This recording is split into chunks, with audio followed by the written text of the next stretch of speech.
আসসালামু আলাইকুম ওয়া রাহমাতুল্লাহি ওয়া বারাকাতুহু।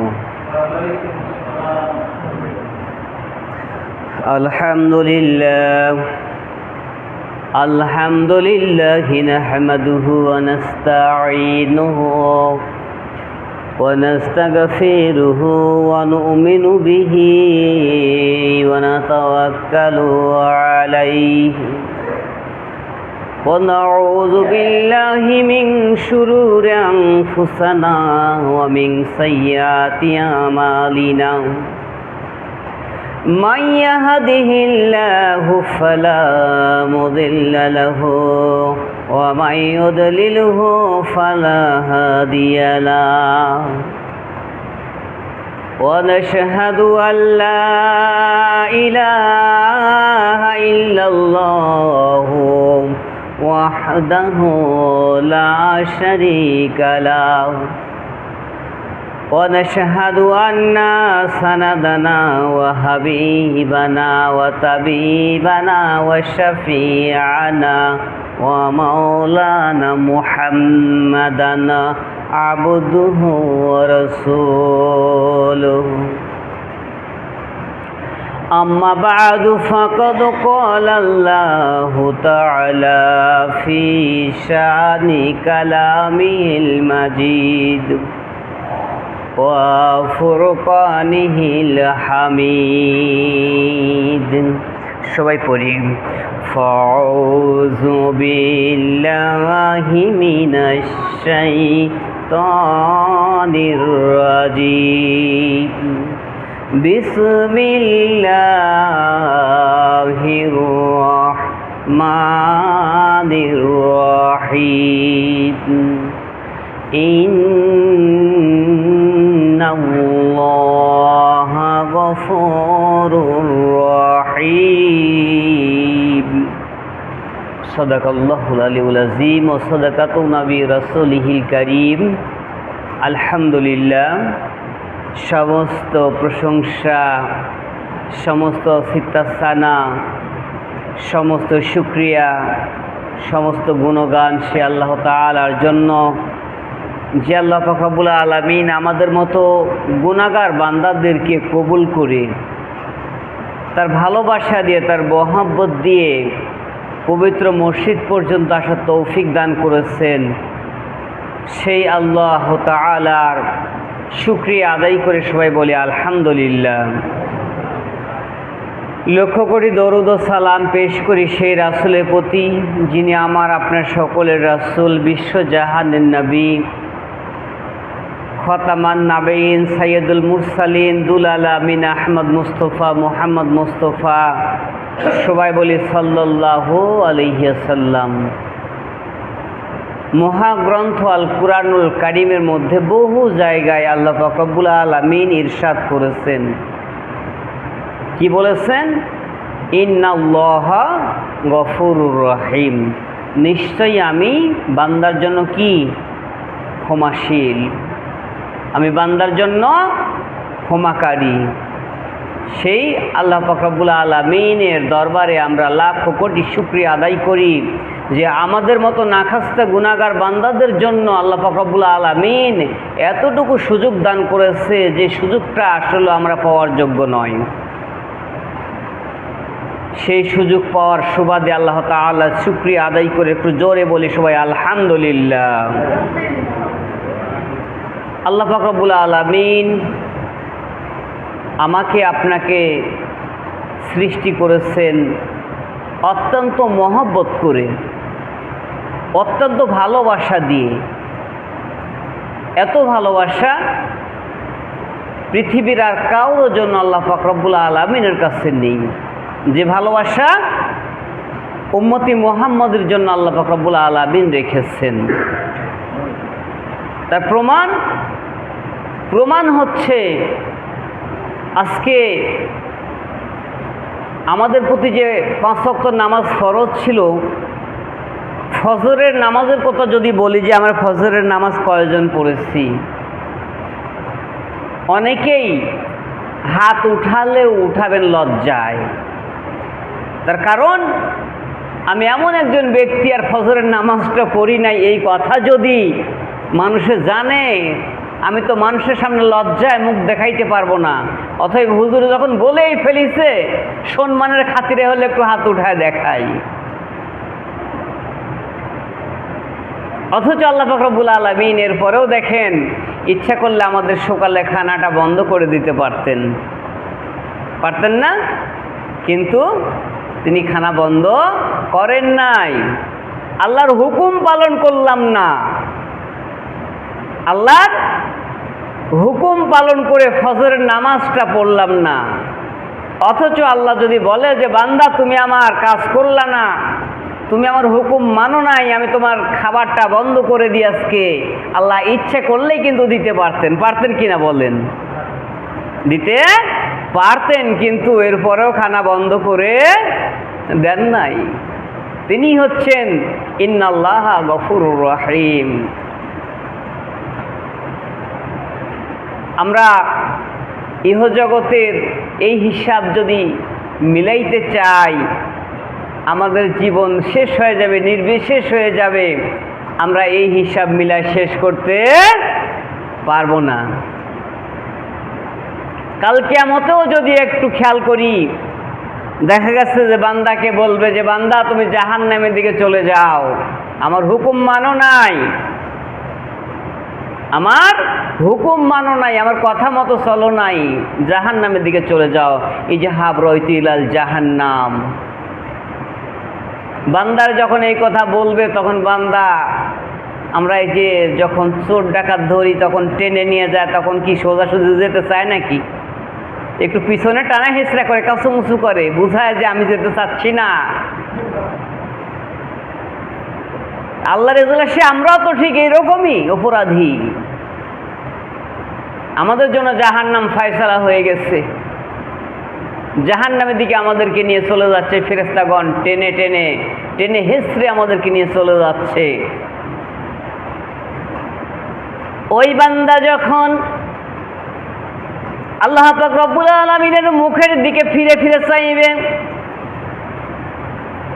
আল্লাহ পাক রব্বুল আলামিন ফেরেশতাদেরকে বলবেন, ও আমার ফেরেশতা, তোমরা একটু থামো, তোমরা একটু অপেক্ষা করো, আমার বান্দা আমাকে কি যেন বলতে চাই। বান্দারা বলা ভাষাটা আমার অন্তরের ভিতর দোলা দিয়ে দেয়। সুবহানাল্লাহ বলবেন না? আমার বান্দার বোবা ভাষা আমি আল্লাহ পাক রব্বুল আলামিন বুঝে নিয়েছি। আমার বান্দা জাহান্নামের দিকে যেতে চায় না। তাফসীরের মধ্যে এসেছে, হুজুর আকরাম সাল্লাল্লাহু আলাইহি সাল্লাম যখন বললেন, আমার যারা উম্মত হবে তাদেরকে আমি জান্নাতে নিয়ে যাব, জান্নাতে নিয়ে যাওয়ার জন্য আমার আল্লাহ পারমিশন দিয়ে দিবেন, তাদেরকে আমি সুন্দরভাবে বাছাই করে জান্নাতের দিকে নিয়ে চলে যাব। মা আয়েশা সিদ্দিকা রাদিয়াল্লাহু তাআলা আনহা আল্লাহর নবীরে বললেন, আল্লাহর নবী গো, আপনি তো বলেন আপনার উম্মতদেরকে আপনি জান্নাতে নিয়ে যাবেন, এতগুলো উম্মত, আপনি এতগুলো উম্মতের মধ্যে সবাই তো জান্নাতবাসী হবে না, সবাই তো আপনার উম্মত হতে পারে না, সবাই তো আপনার উম্মত হতে পারে নাই, আপনি আপনার উম্মতগুলো বাছাই করবেন কি করে? আল্লাহ রাসূল মা আয়েশা সিদ্দিকা রাদিয়াল্লাহু তাআলা আনহার মুখের দিকে তাকাইয়া একটু মুস্কি হাসি দিবেন আর বলবেন, আয়েশা রে, তুমি শুনে রাখো, বিশাল একটা মাঠে যদি হাজার হাজার ঘোড়া ছেড়ে দেওয়া হয়, ওই ঘোড়াগুলির মধ্যে একটা ঘোড়ার কপালে যদি সাদা চিহ্ন থাকে, বলো ওই ঘোড়াটা চিনে নিতে আমার কষ্ট হবে কিনা? মা আয়েশা সিদ্দিকা বললেন, না, কোনো মতেই কষ্ট হবে না, সহজেই চিনে নেওয়া যাবে, যেহেতু তার কপালে সাদা চিহ্ন দেখা যায়। আল্লাহর নবী মুস্কি হাসি পছন্দ করতেন। হাসি কিন্তু তিন প্রকার, হাসি সচরাচর তিন প্রকার। তাবাচ্ছুম যে হাসিটা, এই মুস্কি হাসিকে আল্লাহ রাসূল বেশি পছন্দ করতেন। আর একটা হচ্ছে অট্ট হাসি, যেটা নামাজের মধ্যে যদি কেউ অট্ট হাসি দিয়ে দেয় তাহলে অজু ভঙ্গের যে 6টি কারণ এটা একটা চলে আসে। তার মানে অজু পর্যন্ত নষ্ট হয়ে যায় এই হাসিতে। তার মানে কি, এক হাসিতে আল্লাহ রাসূল খুশি, আর এক হাসিতে অজু পর্যন্ত নষ্ট হয়, নামাজ নষ্ট হয়ে যায়। আর একটা খিলখিলি হাসি, যেটাকে অনেকে পছন্দ করে আবার অনেকেই পছন্দ করে না। আপনি হাসি মুখে আছেন, খুশিতে আছেন, আনন্দে আছেন, কেউ খিলখিল করে হাসছে, আপনাকে ভালো লাগবে। আর আপনি রাগের অবস্থায় আছেন, আপনি একটু বিপদমুখী আছেন, বা আপনি বিপদগ্রস্ত অবস্থায় আছে, আপনার সামনে কেউ যদি খিলখিল করে হাসে, আপনার গায়ের জ্বালা উঠে যাবে, মনে হবে হাতের সামনে পাওয়ার সাথে সাথে দুনিয়া থেকে বিদায় করে দেবো। কথা ঠিক কিনা? এই 3টি হাসির মধ্যে আল্লাহ রাসূল মুস্কি হাসিটাকে বেশি পছন্দ করতেন। আয়েশা সিদ্দিকা, শুনে নাও, ওই কঠিন মাঠে যখন সকল মুসল্লি একরাম সারিবদ্ধ হয়ে যাবে, আমার যারা উম্মত হবে, আমার উম্মতের মুখের দিকে আমি তাকাইলে আমি বুঝে নিব তাদের কপালের মধ্যে একখানা নূর চমকাইবে। ওই নূর দেখার সঙ্গে সঙ্গে আমি চিনে নেব এইটাই হবে আমার উম্মত। আয়েশা, আমার কোনো কষ্ট হবে না, আমার উম্মতদেরকে আমি জান্নাতে নিয়ে চলে যাব। এই পর্যন্ত আল্লাহ রাসূল বলতে পেরেছেন, কিন্তু আল্লাহ বলতেছে, ও নবী আপনি শুনে নেন, আমি হলাম সেই মহান প্রতিপালক, সেই মহান স্রষ্টা, সেই মহান প্রভু, যার নাম হলো ইন্নাল্লাহ গফুরুর রহিম। সুবহানাল্লাহ বলি। আল্লাহ পাক রব্বুল আলামিন ফেরেশতাদেরকে ডেকে ডেকে বলবেন, ও আমার ফেরেশতা, তোমরা শুনে নাও, তোমরা একবার সুযোগ দাও, কি যেন বলতে চাই। আমার উম্মতি মুহাম্মদি তার বোবা ভাষা আমারে দলা দেয়, আমার অন্তরের ভিতর কি যেন বুঝাইতে চাই। একটু অপেক্ষা করো, বান্দার সামনে আবার আল্লাহ যাবেন এবং বলবেন, বান্দা তোমার জাহান্নামের দিকে নিয়ে যায়, তুমি জাহান্নামের দিকে যেতে চাও না কেন? বান্দা বলবেন, আল্লাহ পৃথিবীর বুকে অনেকবার শুনেছি, অনেক জায়গায় শুনেছি আপনার একটা গুণবাচক নাম আছে, ওই নামটার গুণে বান্দাদেরকে আপনি মাফ করে দিবেন, সেইটা হলো ইন্নাল্লাহ গফুরুর রহিম। ও মাবুদ, এই নামের উপর আমি ভরসা রেখেছি, এই নামের উপর আত্মবিশ্বাস রেখেছি, আমার আল্লাহ দয়া করলে আমি বান্দাকে ক্ষমা করে দিতে পারে, এতটুকু ভরসায় আমার অন্তরের মধ্যে রয়ে গেছে। এই জন্য আমি জাহান্নামের দিকে যেতে চাই না। বলুন সুবহানাল্লাহ। আমার আল্লাহ বলে, বান্দারে তুমি যে আমার প্রতি এতটুকু আস্থা রেখেছো, আমার প্রতি এতটুকু ভরসা রেখেছো, আমি আল্লাহ তোমার এই ভরসাতে খুশি হয়ে গেলাম, সন্তুষ্ট হয়ে গেলাম। এর জন্য আমি আল্লাহ তোমার জিন্দেগির সমস্ত গুনাহগুলো মাফ করে দিয়ে তোমার জান্নাতে যাওয়ার পারমিশন দিয়ে দিলাম। বলুন সুবহানাল্লাহ। ও ফেরেশতা, তোমরা এখন আর একে জাহান্নামে নিয়ে যেও না, এখন একে জান্নাতের মধ্যে নিয়ে যাও। আল্লাহ তাআলা ইযহাব রাইতু ইলাল জান্নাহ, আল্লাহ বলবে, বান্দা তুমি জান্নাতের দিকে চলে যাও। বান্দা হাসতে হাসতে জান্নাতের দিকে চলে যাবে। জান্নাতের প্রথম ধাপে যায় যখন বসবে, এতই শান্তি। খেয়াল করে দেখবেন যে মসজিদের ভিতরে যখন বসে আছেন, একটা মনোরম পরিবেশ, কি শান্তি। এই মসজিদ থেকে বাহির হওয়ার সঙ্গে সঙ্গে দেখবেন আপনার গায়ে এমন একটা গরমের ভাব লাগবে, আপনি কল্পনাই করতে পারবেন না। তাহলে কেন? Why any problem? সমস্যাটা কি? সমস্যাটা হচ্ছে আল্লাহ পাক রব্বুল আলামিন এই জায়গায় অসংখ্য রহমতের ফেরেশতা দিয়ে বেষ্টন করে রাখার কারণে আমাদেরকে বাহিরের উত্তাপ্ত সে রৌদ্র বা প্রখরতা আমাদেরকে সংস্পর্শে আসতেও পারে না এবং স্পর্শ করতেও পারেন না। বলুন সুবহানাল্লাহ।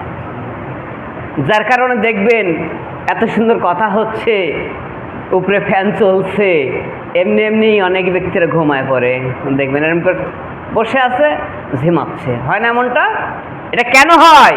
এটা হওয়ার কারণ হচ্ছে এটাই যে আল্লাহর অসংখ্য রহমতের ফেরেশতা আপনার মাথার উপর দিয়ে যারা সুন্দরভাবে পাখা দিয়ে বাও দিতে থাকে বা তাদের পরশ আপনাদের শরীরে বুলাইতে থাকে, তখন আল্লাহ পাক রব্বুল আলামিনের বেহেশত হইতে একটা সুন্দর ছায়ানীর এসে আপনাদেরকে বেষ্টন করে নেয়, যার কারণে আপনাদের ঘুম চলে আসে। এমনি এমনি এটা হয়ে যায়। একই জায়গায় আপনারা ফুটবল খেলা দেখতে বসছেন, ঘন্টার পর ঘন্টা চলে যাচ্ছে, দেখেন ঘুম হয় না। হয় না কি বলেন? যাত্রার বাড়িতে গেছেন, হয়তো যাত্রা এখন আর বর্তমান নাই, সেখানে গেলেও কিন্তু ঘুম হয় না। কোনো টিভির ময়দানে বসছেন, কোনো ছবি হচ্ছে, সেখানেও কিন্তু ঘুম এইভাবে হয় না। আপনার আরামের নিদ্রার বিছানা যেখানে আপনার ঘুমানোর জন্য নির্ধারিত করা হয়েছে, ওই জায়গাও দেখবেন অনেক ব্যক্তি রাত্রিতে বিছানায় শুয়ে আছে, রাত পার হয়ে চলে যাচ্ছে, চোখে ঘুম আসে নাকি? অথচ এই জায়গায় আল্লাহ পাক রব্বুল আলামিন এমন একটি ছায়ানীড় দিয়েছে, এমন একটি সুন্দর পরিবেশ করে দিয়েছেন যে জায়গার মধ্যে আসলে এমনি এমনি আপনার চোখে ঘুম চলে আসবে। কারণ এটা আল্লাহ তাআলার রহমতের জায়গা।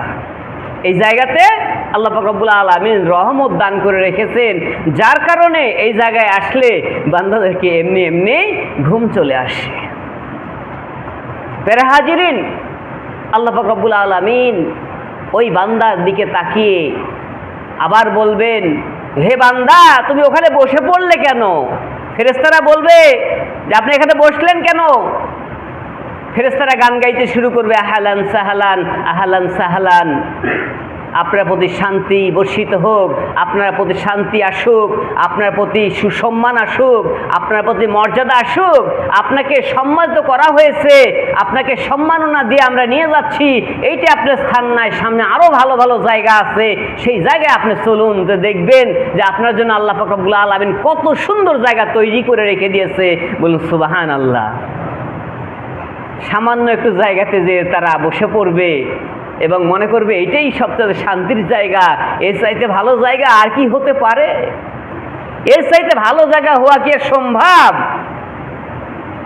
আল্লাহ বলে, বান্দা তুমি আরেকটু সামনে আগায় চলে যাও। ফেরেশতারা তাকে টানতে টানতে আরো সামনে এক ধাপ নিয়ে চলে যাবে। সামনে যখন আরেকটি জান্নাতের মধ্যে প্রবেশ করবে, তখন দেখবে এই জান্নাত তো কি জান্নাত দেখেছি, তার চাইতে 70 গুণ আরো সৌন্দর্য একটি জান্নাত। বলুন সুবহানাল্লাহ। বান্দা ওখানে একদম চেপে বসে যাবে, আর যাওয়ার দরকার না, আমি এই জায়গা পেয়েছি, এই জায়গা পেলেই খুশি। যারা গরিব মানুষ তারা যদি 500 টাকা হাতে পায়, এতেই কিন্তু খুশি, হয় না বলেন? একজন বড় লোককে 5 লক্ষ টাকা দিবেন, আপনার মুখের দিকে তাকায় ফিরে চলে যাবে, আর কথা বলবে না। আর একজন গরিবকে আপনি, একজন অসহায় এতিমকে, একজন ফকিরকে, একজন মিসকিনকে আপনি 50টা টাকা হাতে ধরা দেন, দেখেন আপনার জন্য সে টাকাটা নিবে এবং আপনার মুখের দিকে তাকিয়ে থাকবে, আপনারা সালাম দিবে এবং আপনার জন্য শেষ পর্যন্ত একটু দোয়া করে হলেও সে চলে যাবে। তার মানে কি, ওই 50 টাকা ওর কাছে অনেক বেশি, ওই 50 টাকার মূল্য ওর কাছে অনেক অনেক বেশি, যার কারণে ওই 50 টাকা বা 100 টাকা বা 500 টাকা পেয়ে যত খুশি হবে, একজন ধনাঢ্য ব্যক্তি 5 লক্ষ টাকা পেয়ে অত খুশি হতে পারবে না। বান্দা যখন জান্নাতের ভিতর প্রবেশ করতে পেরেছে, এরপরে দ্বিতীয় জান্নাতে যখন প্রবেশ করেছে, তখন মনে করছে এর চাইতে ভালো জায়গা আর আমার দরকার নাই, এইটাই মনে হয় শ্রেষ্ঠ। আল্লাহ পাক রব্বুল আলামিন ফেরেশতাদেরকে আবার অর্ডার করবেন, আমার ফেরেশতা, আমার বান্দার নির্ধারিত স্থানে তাকে তুমি নিয়ে চলে যাও। ফেরেশতারা তাকে আবার ক্রমশ একের পর এক এইভাবে জান্নাত অতিক্রম করে যখন নিয়ে যাবে, শেষ পর্যন্ত যখন যাবে, তখন বান্দা বুঝবে আসলেও এত শান্তি, জান্নাতের মধ্যে শুধু শান্তি আর শান্তি, কোনো কিছুরই অভাব পাওয়া যাবে না, একটা জিনিসেরই অভাব, সেটাই হচ্ছে অভাব। একমাত্র অভাবেরই অভাব থাকবে, দ্বিতীয় কোনো অভাব ওই জান্নাতের ভিতর আর থাকবে না। তাফসীরের মধ্যে এসেছে, উপরে পাখি উড়ে যাচ্ছে, মনে মনে পরিকল্পনা হচ্ছে কত সুন্দর পাখি, খেতে পারলে কত ভালো হতো, সঙ্গে সঙ্গে ওই পাখিটা আপনার সামনে কি রোস্ট হয়ে ভুনা হয়ে চলে আসবে। আপনি মনে করছেন যে আমি গিলে খাবো না, আমার গিলে খেতেও কষ্ট হবে, আল্লাহ পাক রব্বুল আলামিন আপনার মুখের ভিতর দিয়ে এত সুন্দরভাবে খাওয়াই দিবে, আপনার কষ্ট করে খাওয়ারও প্রয়োজন হবে না। বলুন সুবহানাল্লাহ। একটা গাছ থাকবে, গাছে 70 রকমের ফল থাকবে, এক একটা ফলে 70 রকমের স্বাদ। সুবহানাল্লাহ বলবেন না? বলবেন হুজুর কি করে সম্ভব? কেন সম্ভব না? আপনার একটা আমের গাছে 7-8 রকমের আম খাচ্ছেন না? একটা আমের গাছে কত রকম কলম কেটে কেটে, কোনটা মোহনভোগ, কোনটা আসনে, কোনটা ফজলি, কোনটা ল্যাংড়া ফজলি, সব কিছু ভাগ করে করে একটা গাছ থেকে আপনি যদি এত খেতে পারেন, আমার আল্লাহ কি পারে না এক গাছে 70 রকম ফল দিতে? আল্লাহর পক্ষে এটা কঠিন কিছুই না। আল্লাহ বলে দিচ্ছে, বান্দা এইগুলো তোমাদের জন্য অপেক্ষা করছে, যদি তোমরা আমার হুকুম মানো আর আমার কথা মতো চলো, আমি আল্লাহ পাক রব্বুল আলামিন তোমাদেরকে এইগুলো উপহার দেব। এর মাঝে যদি ছোটোখাটো ভুল তোমাদের হয়ে যায়, ছোটোখাটো ভুল যদি করেই থাকো, আমি আল্লাহ পাক রব্বুল আলামিন তোমাদের জন্য ঘোষণা দিয়ে দিলাম, তোমাদের জন্য সুসংবাদ দান করে দিলাম, তোমাদের জন্য খুশির খবর দিয়ে দিলাম, ক্বালাল্লাহু তাআলা ইন্নাল্লাহা গফুরুর রহিম। ছোটোখাটো ভুলগুলো আমি আল্লাহ ক্ষমা দৃষ্টিতে দেখব এবং তোমাদেরকে আমি জান্নাতের সুফায়সালা করে দেব। বলুন সুবহানাল্লাহ। আল্লাহর জান্নাত আমরা সকলেই চাই ইনশাল্লাহ। সকলে চাই তো ইনশাল্লাহ? কেউ আবার মনে মনে করছে, হুজুর এই চাইলেই কি আমি পেয়ে যাব? হ্যাঁ, আল্লাহ পাক রব্বুল আলামিন ইচ্ছা করলে আজকের এই চাওয়াকেই প্রাধান্য দিয়ে কাল কিয়ামতে আপনার জান্নাতের সুফায়সালা করে দিতে পারে। এর মধ্যে কোনো প্রকার ভুল নাই। তার কারণ এটা এমন একটি জায়গা, এমন একটা পবিত্র জায়গা, যে জায়গার মধ্যে আল্লাহ পাক রব্বুল আলামিন আমাদের রহমত দান করেছেন আর নিজেই ঘোষণা করছেন, ইন্নাল্লাহা গফুরুর রহিম। আল্লাহ পাক রব্বুল আলামিন আমাকে আপনাকে সকলকে যেন কবুল করে নেন, আমরা যেন জান্নাতবাসী হতে পারি, জান্নাতের সুফায়সালা যেন আমাদের জন্য আল্লাহ পাক রব্বুল আলামিন করে দেন। সবাই বলুন আমিন। ওয়াখির দাওয়ানা আলহামদুলিল্লাহি রাব্বিল আলামিন। আপনাদের যাদের সুন্নত